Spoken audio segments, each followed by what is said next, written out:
so blessed and so grateful that my natal Jupiter is trining Jupiter right now, and Venus is trining my natal Jupiter right now, too. So, excuse me if I go off a little bit with all of the heart centered abundance that I have in my life. I am so grateful.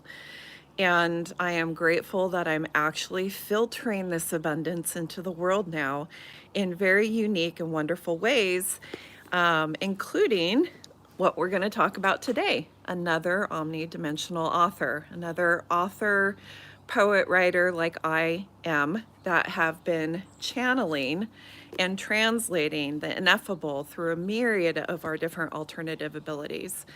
And today is about, I started early. I don't know if it's late for some people. I programmed today's Sunday Live for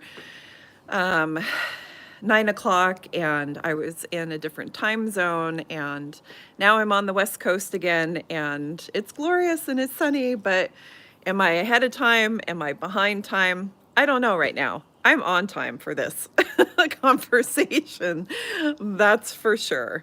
So yeah, James Merrill. So James Merrill is one of the omnidimensional authors, one of the first omnidimensional authors that I found when I started realizing that we have been existing for thousands of years and that I was starting to have them come to me through my various alternative abilities. So, of course, I have notes, right, to go through. Because James Merrill was a very interesting person, and his example has a lot of depth that's interwoven into my life. And different things that have been coming through me that I don't, up until this point, I haven't really talked to a lot of people about. I have tons and tons of journals. I have tons and tons of audio recordings and video recordings, decades worth of work as an omnidimensional author, some of which, a fraction of which, is in the public sphere, and most of it, which is going to continually keep coming out, whether it's through academic forms with my current doctoral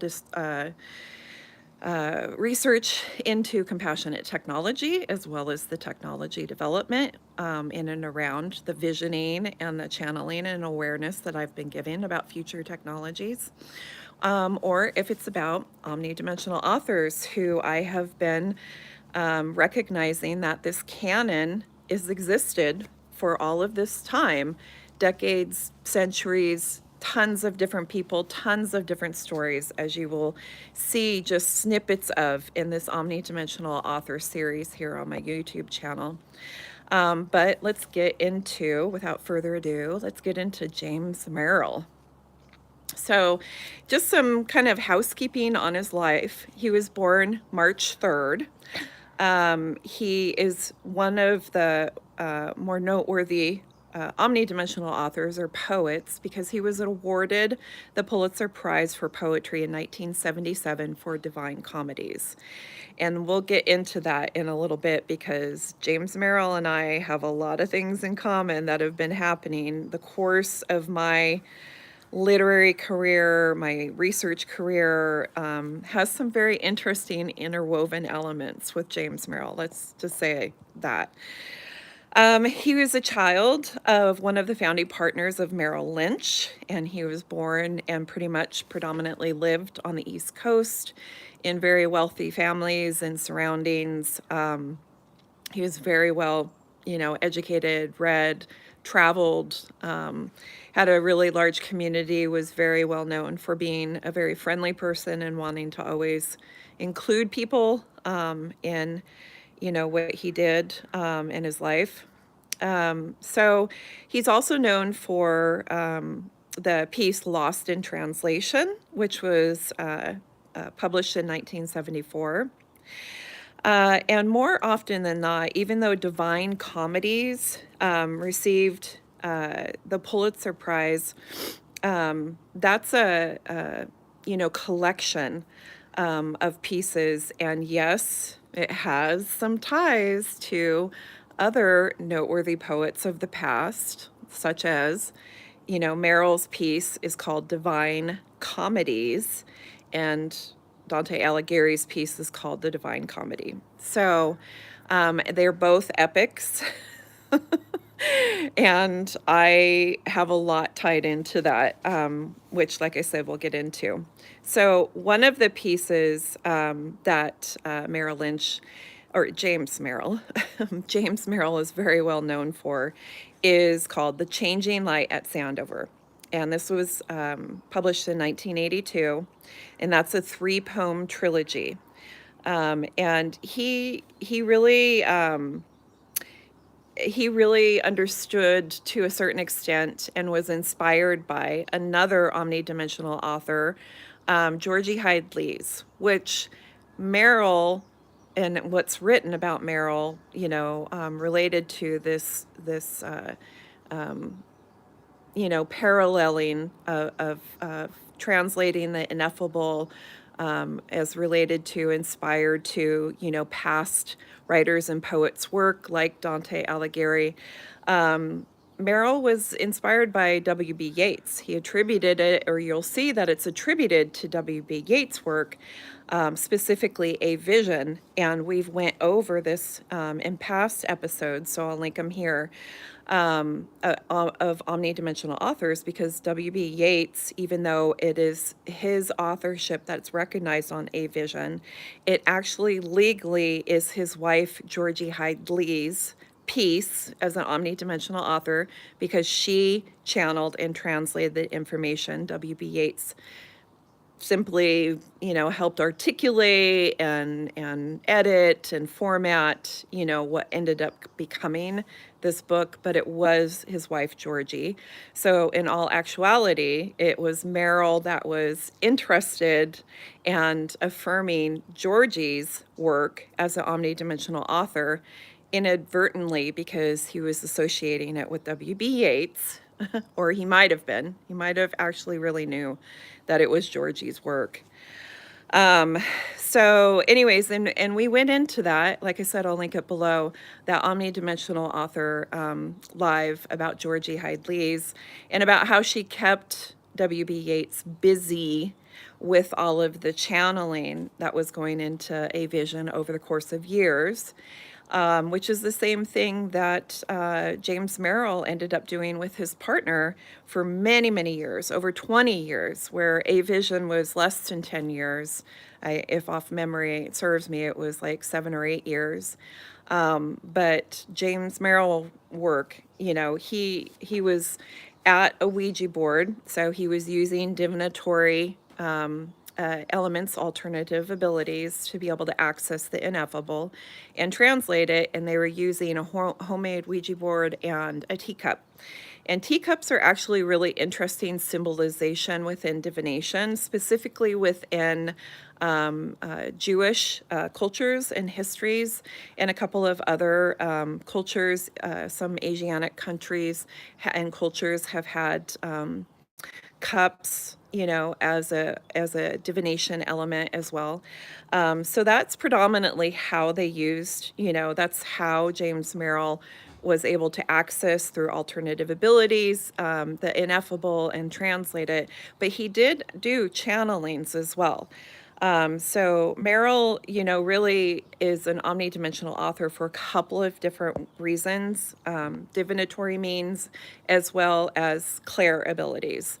And in fact, if you don't know, there's a lot of divination poetry that's come up even lately within, a couple of decades here. It's really come up to the forefront. And these are people in the last 100 years, W.B. Yeats and Georgie Hyde Lees, James Merrill, that really helped bring up, this divinatory element of what is actually the larger aspect of omnidimensional authors.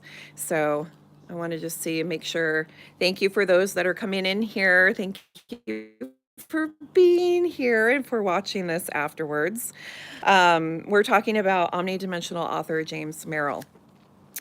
So, like I said, he was predominantly using divinatory alternative abilities. and they translate, use this Ouija board technique for over 20 years. And channeling. And there are multiple places that are woven within the piece: Connecticut, Oklahoma, Athens, New Mexico. So some of the other pieces that James Merrill is known for that are these epic, trifecta.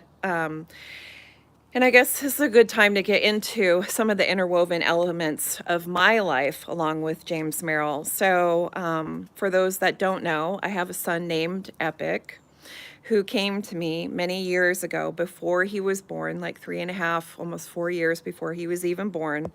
I didn't know my partner that I ended up having him with. This was years before those introductions were made or anything.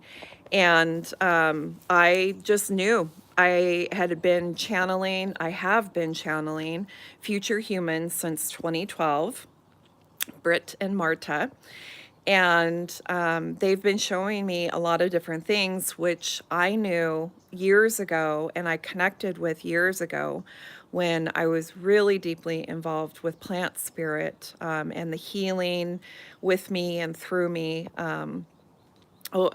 over a decade ago. That the reason that his name was Epic, which he told me his name when he came to me, he was literally sitting lotus, peaceful master came in. He since showed me his past lives in different parts of his lifetime now, but he told me his name back then, many, many years before he was born. And it didn't dawn on me until over a decade later, after, he's been embodied, that he, this whole thing was interwoven. It was already there to come through me about writing epics because his father's name is named after the famous Divine Comedy poet. So James Merrill and I have that in common. But one of the other things that was interesting is at this time when James Merrill and the other omnidimensional authors were coming to me, and I was realizing that I'm part of this bigger canon of a new literary genre and personage that's existed for a very long time. I was finishing a master's at Naropa University's Jack Kerouac School for Disembodied Poetics. And, just had amazing access to not just their physical archives, but their spiritual archives, since the first founding in the early 70s with Allen Ginsberg and Anne Waldman and the Beat Poets and Trungpa Rinpoche coming to Boulder and so much just expanding during that time period and since that I was grounded very deeply in. I was humbly brought into through Naropa's lineages. And so when I discovered James Merrill, I didn't realize, even though I do feel that people were leading me to particular people and letting me know through what I was expressing, which was the translation of the ineffable, that all of these other poets and authors have been describing similar practices and similar ways in which they receive and translate. And so, come to find out decades ago, I was already interwoven into this whole aspect of, the Divine Comedy or Divine Comedies and James Merrill and Dante Alighieri and epic poetry and all of this stuff that eventually will be out there in the world for people to understand. Oh, those of us who weave legacies, far beyond understanding very much. When you are in your remembering and your practice of receiving and being able to translate the ineffable in living dimensionally, the interwovenness is just so apparent after a while, the multiple lifetimes of interwovenness. And so I'm very, very grateful for my beautiful, beautiful son, Epic, and how much he has always given to me before this lifetime, before he was embodied in this lifetime, since in so many different ways. Just a beautiful, beautiful soul. It's been just an honor being able to watch him thrive and grow in this new embodiment. And I very much am looking forward to him seeing the realization of his soul through me with this future human, and everything that they've been showing me, which, sorry, for jostling this around, is now actually starting to come true. Like the things that I saw for over a decade ago, starting in 2012 from Britt and Marta and the entire community. Those that know me know that this epic poem series has been coming through, but it's four. It's four. And a lot of these epic poetry series are like three. Three is a very, significant number, but no, baby, this is four. And they have been coming through. So James Merrill did the same thing. He had the Book of Ephraim, which was published in 1976, and it was a poem for each one of the letters of the alphabet, but because they're on the Ouija board. So the Ouija board was a very large overall interwoven map, that I'm sensing that James Merrill understood. It was weaving in and out and through the dimensionalities. And one of the forms that it takes is through the alphabet. For those of Jewish understanding, the alphabet is extremely complex, and like a living language. But even all of these different versions and what we know as the alphabet, the spellings, that have encapsulated our natural inherent communication, which is telepathic and energy and frequency based. So we're in this like test of what language has as power right now, which are spells.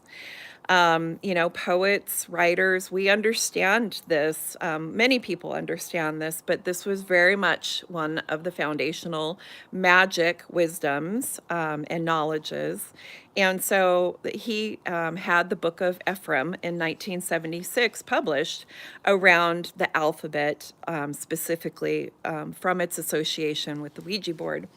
And he started channeling more in what also became the second book in the trilogy series, the book Mirabelle, Books of Number, which was published 2 years later in 1978. And that was about poems about the numbers on the Ouija board. And so there's this massive theme of what are these translatory elements or symbolization that we understand, in an English language or in a modern context of this board mapping, right? His third book in it, Scripts for the Pageant, is based, and that was published in 1980. So these subsequently kept coming out, but they did work for over 20 years, channeling and divinatory work, to translate the ineffable for this. So the Scripts from the Pageant is based off of the Ouija board's yes or no. And so, yeah, he really used the Ouija board, a handmade Ouija board, which I think is a very interesting question in and of itself. Why did he not buy one? Most people, sorry, I'm like pulling up it's getting warm here. Why did he not buy one like most people, do? I actually have had an entire knowledge regaining around Ouija boards in particular that started when I was like 18 years old, and a huge incident that I had with one in the many years of being back in my remembering of my alternative abilities, back in my practice of them. It's taken me many years to see kind of the full cycle of that massive knowledge base around Ouija boards in particular that has been shown to me through my own lived experience with them and my own knowledge and remembering and different aspects of, what happened and what, can happen and healing around it and transmutation around it. It's been a really long cycle for me. But it's been so insightful in so many ways. And this is what gains this wisdom when you're older of being in the remembering of these ancient practices, that I'm so glad to be able to raise up within the literary community, that these weren't farces and onesie twosie things here and there.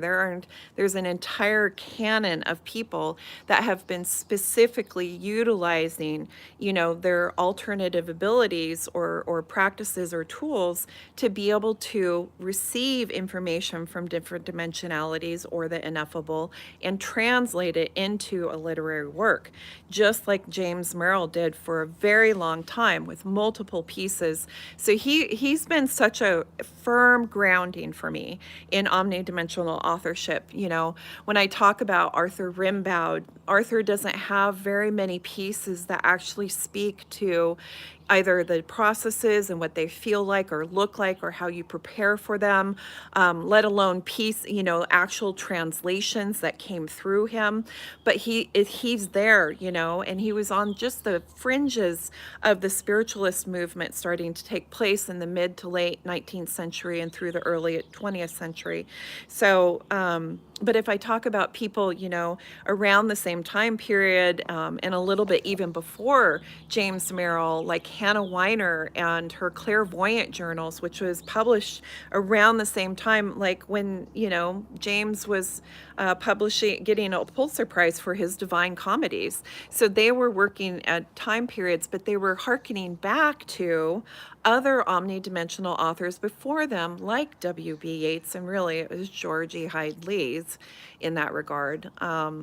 But there's this consistency that has been showing itself through this canon on a definitive timeline of people that are inspired and reading and connecting and then expanding through their own alternative abilities in different ways and for different time periods, but we're all a part of this translatory process of the ineffable. So yeah, James Merrill is a really large one. I'm just looking at some of my other notes here. He's been such a grounding one for me. Like I said, I personally have a lot aligned with James Merrill, around my son and the whole epic poetry series that I've been writing and translating and receiving for so many years now. That my first one is my master's thesis at Naropa. It's in the archives. So the first epic is there, but the whole series is still coming through me, still being translated. I have tons of journals, tons of notes. Definitely like an entire, literary media series. I've been being shown all of this for many years now. But life is abundant and there's so many things constantly in it, to engage with. And time is, not the way that we see it at all. So I just wait for, that timing, for that interwovenness, for that thread to come back through and show me, okay, this stuff that channeled, 18, 20 years ago, this is this actual manifested person now, and they're tied to you like this, and they're tied to other poets like this. James Merrill felt very much the same thing about his previous poets, inciting them and taking them even further into other dimensions and other ways and practices than the previous had done, by being inspired by W.B. Yeats and his work, A Vision. And one of the things that was interesting, and I didn't get into this as much as I should have before this live, but I am going to be looking for it. So first of all, let me say, Merrill's first piece that was published was in 1959, and it was called Voices from the Other World. So Merrill really is firmly grounded in that this is who he is, and this is what he's doing, and this is what's coming through, and this is how I'm translating it. Like, he didn't have to, step around things. Of course, he was born into money. He probably had a certain level of maybe comfort than other people had been. It was definitely a more opening time period within humanity, in the 60s, 70s, 80s, when the majority of his work was being produced and he was doing all of this channeling. It was still relatively open, especially from even the turn of the century when W.B. Yeats was, but let alone even Arthur Rimbaud in the middle of the 19th century, right? So, it's like we keep building upon each other. But so Merrill had been doing this for a while before even these major pieces came out. What is also interesting that I hadn't gotten into as much, but I really want to look at it, is that when he was doing a lot of channeling actually, and he had a lot of different beings come through him, predominantly Ephraim, who apparently was supposed to be a first century Jewish man, but he also had previous deceased poets and authors coming through him, like W.H. Auden. And there are other omnidimensional authors besides me that I'm going to go into here, especially on this trip that I'm on, getting reconnected with the sun. I have some major celestial just recalibrations that have been taking place, and, just really repositioning myself to be able to move into this new direction, the way that things have been showing me, the way that things have been effortlessly, just coming about, which I'm so incredibly grateful for. And I love, love, love that Jupiter and Venus are trining my natal Jupiter right now. Like, I am so grateful. I'm so grateful for realizing these omnidimensional authors too, and that we just have always had, something that I truly feel needs to be acknowledged. It needs to be understood better. I'm inviting you, bring your omnidimensional author ideas and poets and poems. The more that we can see and understand all of the history and the timeline and the different personalities and, lives of these omnidimensional authors, the better that we can understand, just how extensive we've been out there receiving, the ineffable, and being able to translate it so that others can kind of participate and understand and hopefully open up to their alternative abilities too. That's where all of this is really going. We're on this, you know, cruise, I'm being told cruise, this adventure of how language or spells has power and can be manifest and all of that stuff. Um, you know, in a different way than our inherent communication telepathically, energetically is. How animals communicate, how nature communicates, how nonverbal humans communicate. It's there, it's underneath this language, but we're in this experiment right now. Not a cruise, it's an experiment where we're figuring out how we can manipulate it. And James Merrill knew this. He knew this very well. He lived it fully, and was not abashed, from telling people exactly what he was doing, and exactly what was coming through and the information. So I am very grateful for, knowing and remembering James Merrill. And having him to be a part of this canon, which is just really a beautiful thing, including where I am. It's just all a beautiful thing. I know there's so much sunshine here, you can't really even see anything else. So I'm going to go enjoy the sunshine now. That's enough about James Merrill. There's so much more I could look into, and I will look into, and I encourage people to contact me about. I am putting myself out there and applying to be at conferences, to hold workshops, and help other people remember that there is this special, different, different practice and way that many cultures have had alternative abilities showing up very much, indigenous cultures, cultures throughout time, we have had these alternative abilities and we've been receiving and translating the ineffable. And I look forward to getting to know a lot more of us in this canon and a lot more of the community that's interested in this literary, genre, this new literary genre. So, anyways, thank you for being here. I'm going to go just love on this abundance in my life right now. I'm so blessed. Thank you for being here. Have a great day.